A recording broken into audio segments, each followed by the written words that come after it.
लोकसभा निवडणुकीचं बिगुल वाजल्यानंतर आता कोल्हापुरात निवडणूक प्रचाराला चांगलीच रंगत आली।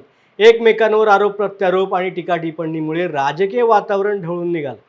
त्याच पार्श्वभूमीवर खास शायरी अंदाजात पालकमंत्री हसन मुश्रीफ यांनी आपले कट्टर विरोधक आणि भाजप नेते समरजित घाटगे यांना आवाहन केलंय।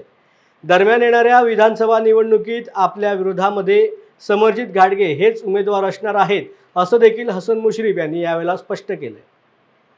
आणण्यामध्ये आपण यशस्वी झालेलो आहोत। आपण दुसरी गोष्ट पाळायची आहे, आपण समजदार आहोत, शहाणे आहोत। आपल्या बोलण्यानं आपल्या वागण्यानं, कारण आपले तिन्ही पक्ष एकत्र आहे। राष्ट्रवादी अजित पवारांचा गट आज माझ्या रूपानं आज उभा आहे, नंतर शिवसेना एकनाथ शिंदे साहेबांचा संजय मंडिकांच्या रूपानं उभा आहे, आणि भारतीय जनता पक्ष जे समरजित घाटगे ज्याचं नेतृत्व करतायत त्यांचा पक्ष, आणि आरपीआय हा आठवडे गटाचा मित्र पक्ष, जनस्वराज एक आपला मित्र पक्ष आहे।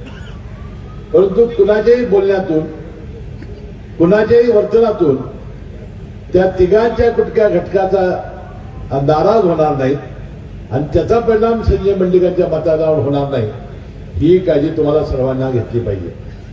आणि तिसरी गोष्ट आहे, मी जवळजवळ 6 विधानसभेच्या निवडणुका लढवलेल्या आहेत। आता येणारी निवडणूक ही 7वी माझी असणार आहे, त्यामुळे आपल्याला काही निवडणुका नवीन नाही, आणि म्हणून मी विधानसभेला उभारतो म्हणून त्यांनी मला मदत करावी। समरजित घाटगे माझ्या विरोधी उमेदवार ठरलेले आहेत, त्यांनी संजय मंडिकांना अडचणीत आणावं, आपण ही गोष्ट करायची नाही। आपल्या मागं परमेश्वर आणि जनता आहे, त्याने कुणासाठी अडचण त्यांची निर्माण करायची, त्यांनी कुणासाठी शब्द द्यायचा, आणि या लोकसभेला त्यांना कसल्याही वेळी आपण अडचण करायची नाही, आणि तो शब्द कधी त्यांच्याकडून मागायचा नाही।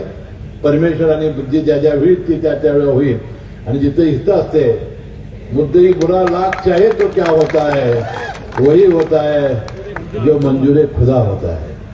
आणि म्हणून काही झालं, जे आपल्या नशिबात आहे, जे आपल्या 6वीनं 5व्या दिवशी येऊन आपल्या कपाळावर लिहिलेलं आहे तेच होणार आहे, त्यामुळे बदल काय होत नाही।